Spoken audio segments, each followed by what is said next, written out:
Hello friends, அஸ்ஸலாமு அலைக்கும். நாங்கள் இன்றைக்கி நல்ல ஈஸியான மெத்தடில் நல்ல டேஸ்ட்டாக காஃபி புடிங் எப்படி செய்கிறேன்னு பார்ப்போம்.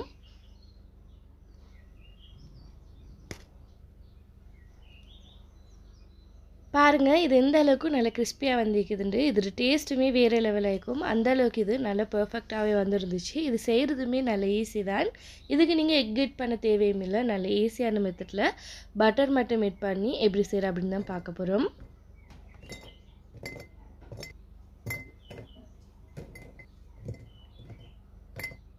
இது ஒரு 2 வீக்ஸ் வரைக்கும் உங்களுக்கு வச்சு சாப்பிடுவோம். மேலும் இது 2 வீக்ஸ் வரைங்காட்டும் இதை வச்சு சாப்பிட்டாலும் இது நல்ல கிறிஸ்பியாகவே இருக்கும். நல்ல ஏர்டைட் கண்டெய்னர்னால இதை மூடி வச்சுட்டால் காற்று வெளியே போகாமக்கி நல்ல கிறிஸ்பியாக இருக்கும். இப்போ இந்த குக்கீஸ் செய்கிறதுக்கு நான் இதில் 2 டேபிள் ஸ்பூன் மில்க் எட் பண்ணுறேன். இந்த மில்கை வந்து நாங்கள் இப்போ சூடாக்கி எடுக்கணும். அதுக்காக வேண்டி நான் இதை மைக்ரோ அவனில் வச்சுட்டு எடுக்கிறேன்.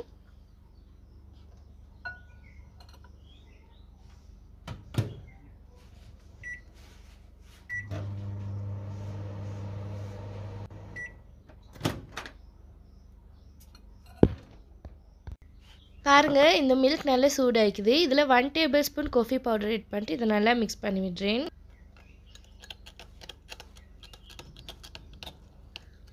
இதை கட்டி இல்லாமல் இந்த மாதிரி நல்லா மிக்ஸ் பண்ணி விட்டதும் இதை அப்படியே ஒரு ஓரமாக வச்சுட்டு அடுத்தது மிக்ஸி ஜாரில் 1/4 கப் சுகர் ஆட் பண்ணிட்டு இதை நல்லா பவுடர் பண்ணி எடுக்கிறேன்.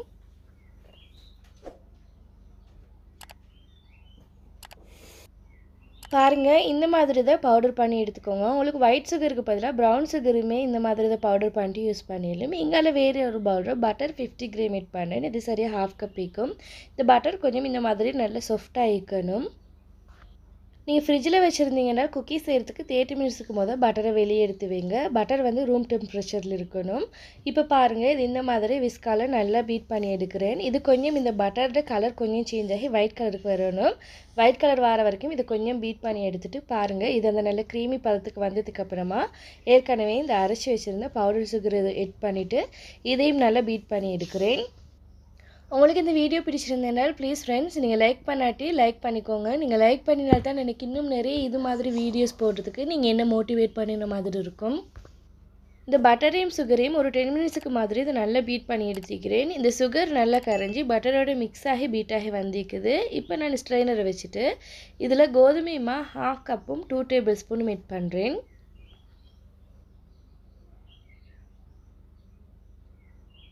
இதில் 1/4 டீஸ்பூன் பேக்கிங் பவுடர். இதில் மிச்சம் பேக்கிங் பவுடரும் ஆட் பண்ணப்படா 1/4 டீஸ்பூன் ஆட் பண்ணினா சரியாக வரும். நீங்கள் கூடுதலாக ஆட் பண்ணிட்டேனாலும் இந்த குக்கீஸ் வந்து கிறிஸ்பியாக வராது. இப்போ இதை நல்லா வடித்து எடுக்கிறேன். வடித்து எடுத்துட்டு இதை நல்லா மிக்ஸ் பண்ணி விடுறேன். இந்த மாவை லைட்டாக மிக்ஸ் பண்ணி விட்டதுக்கப்புறமா ஏற்கனவே நான் மிக்ஸ் பண்ணி வச்சுருந்தேன் இந்த மில்க்கும் கொஃபியும் வந்து இதில் ஆட் பண்ணுறேன். ஆட் பண்ணிட்டு இதை நல்லா மிக்ஸ் பண்ணி விடுறேன். மில்க் வந்து கொஞ்சம் நல்லா ஆறுனதுக்கு அப்புறமா தான் இது எட் பண்ணணும். பாருங்கள், இதை லைட்டாக மிக்ஸ் பண்ணி விட்டதுக்கப்புறமும் இது வந்து நல்ல திக்கான பதத்துக்கு தான் இருக்குது. இதை நாங்கள் வந்து லூஸான பதத்துக்கு ஆக்கி எடுக்கணும். அதுக்கு இதில் மறுபடியும் 1 டேபிள் ஸ்பூன் சும்மா நார்மல் மில்க் தான் எட் பண்ணிவிட்டு இதை நல்லா மிக்ஸ் பண்ணி விடுறேன். நீங்கள் சூடாக்கி இதை எட் பண்ண தேவையில்லை. நார்மல் மில்க் எட் பண்ணிவிட்டு மிக்ஸ் பண்ணி விட்டாலே போதும். பாருங்கள், இது கொஞ்சம் நல்ல லூஸான பதத்துக்கு வந்துக்குது. இது மிச்சம் லூஸான பதத்துக்கு மீக்கப்படாது. ஒரு க்ரீம்டு பதத்துக்கு மாதிரி இருக்கணும். மாதிரி பெரிய நொசல்ஸ் எடுத்துக்கிறேன். இப்போ இதை அப்படியே பேக்கில் போடுறேன். உங்களுக்கு விருப்பமான என்ன டிசைனுக்கு வேணாலும் இந்த குக்கீஸை வந்து உங்களுக்கு செஞ்சு எடுக்கலும்.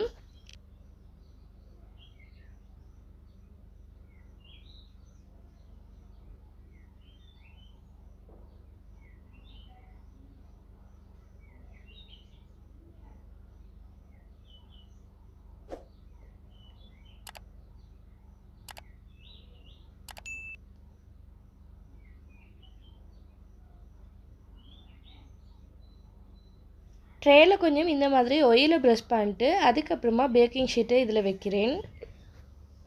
நான் உங்களுக்கு 2 விதமாக இந்த குக்கீஸை பேக் பண்ணி காட்ட போகிறேன். ஒன்று வந்து அவனில், மற்றது வந்து சட்டியில் ஸ்டோவில் வச்சு எப்படி பேக் பண்ணுற அப்படின்னு தான் காட்ட போகிறேன்.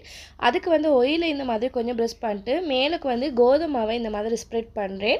உங்களுக்கு பேக்கிங் சீட் வைக்கிறேன்றாலும் பேக்கிங் சீட் வைக்கிறோம். நான் பேக்கிங் சீட் இல்லாதவங்களுக்கு இது நல்லா யூஸ்ஃபுல்லாக இருக்கும் அப்படின்றதுக்காக வேண்டி தான் இந்த மாதிரி மாவை ஸ்ப்ரெட் பண்ணிவிட்டு செஞ்சு காட்டுறேன். உங்களுக்கு விருப்பமான என்ன டிசைனுக்கு வேணும்னாலும் இந்த குக்கீஸ் செய்யலும். நான் இந்த மாதிரி தான் இந்த டிசைன் வந்து போட்டு எடுத்தேன். குக்கீஸை மிச்சம் நீங்கள் ஹைட்டுக்கு எடுக்கப்படாது. நீங்கள் ஹைட்டுக்கு எடுக்கக்கொள்ளைக்கு உள்ளுக்கு இது பேக் ஆகிறதுக்கு கொஞ்சம் கிறிஸ்பியாக வராது, சாஃப்டாக தான் நிற்கும்.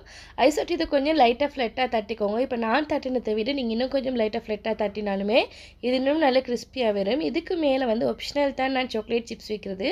உங்களுக்கு விருப்பம் இருந்தால் வைக்கலும்.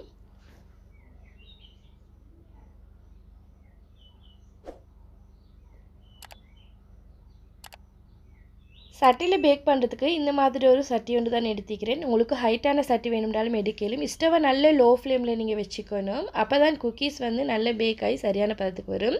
இதுக்கு மேலே இந்த மாதிரி ஒரு பவுல் ஒன்று தான் நான் கவுத்து வைக்கிறேன். உங்களுக்கு இந்த பவுலுக்கு பதிலாக ஒரு ஸ்டர்ன் ஒன்று வேணும்னாலும் வைக்கலும். இப்போ இந்த சட்டி வந்து கொஞ்சம் ஹீட் ஆகணும். ஒரு 5 மினிட்ஸுக்கு ஸ்டவ் நல்லா லோ ஃப்ளேமில் வச்சுட்டு இது நல்லா ஹீட் ஆகினதுக்கு அப்புறமா குக்கீஸை வந்து இதுக்கு மேலே வைக்கிறேன். இது ஒரு 15 மினிட்ஸ் வரைக்கும் இது பேக் ஆகினா போதும். ஸ்டவ் நல்லா லோ ஃப்ளேமில் வச்சுக்கோங்க. இது வந்து அவனில் பேக் பண்ணுறதுக்காக வேண்டி வைக்கிறேன். அவனில் பேக் பண்ணுறதுக்கும் அதே மெத்தட் தான். நீங்கள் குக்கீஸை செஞ்சதுக்கப்புறமா லைட்டாக ஃப்ளட்டாக்கி தட்டி விட்டுட்டு அதுக்கப்புறமா சாக்லேட் சிப்ஸை வந்து இதுக்கு மேலே வச்சு எடுத்துக்கிறேன். அவனை 2 மினிட்ஸுக்கு ப்ரீ ஹீட் பண்ணிவிட்டு அவன் நல்ல ஹீட் ஆனதுக்கப்புறமா இதை அப்படியே அவனில் எடுத்து வைக்கிறேன். அவனை 180 டிகிரி செல்சியஸுக்கு ப்ரீ ஹீட் பண்ணிக்கோங்க. இது ஒரு 15 மினிட்ஸ் அவன்லேயும் பேக் ஆகினாலே போதும். ஒவ்வொருத்தோட அவன்ட ஹீட் வந்து ஒவ்வொரு மாதிரி இருக்கும். அப்படி இல்லாட்டி நீங்கள் ஃபஸ்ட்டு செக் பண்ணி பாருங்கள். இந்த சைடில் கொஞ்சம் டார்க் ப்ரௌனுக்கு வந்துச்சுனால் இது நல்ல பேக் ஆகிக்கும். சட்டியில் வைக்கிறதுமே அப்படித்தான். கொஞ்சம் செக் பண்ணி பார்த்துக்கோங்க. சைடுகள்லாம் நல்ல டார்க் ப்ரௌன் ஆகி வந்துருந்துச்சுன்னா இது நல்ல பேக் ஆகியிருக்கும். நீங்கள் டைமை பார்த்து பேக் பண்ணுறதை விட இந்த மாதிரி சைடுக்கு நல்ல கிறிஸ்பியாக வந்திக்குதா அப்படின்ட்டு கொஞ்சம் செக் பண்ணிவிட்டு நல்லா பேக் பண்ணி எடுத்துக்கோங்க. எனக்கு 15 மினிட்ஸ்லேயே இந்த சைடெல்லாம் நல்ல ப்ரௌன் கலருக்கு வந்துடுது. இதை அப்படியே எடுத்துட்டேன். பாருங்கள், இது வந்து கொஞ்சம் சரி ஒட்டல்ல நல்ல அழகாகவே கலண்டு வருது.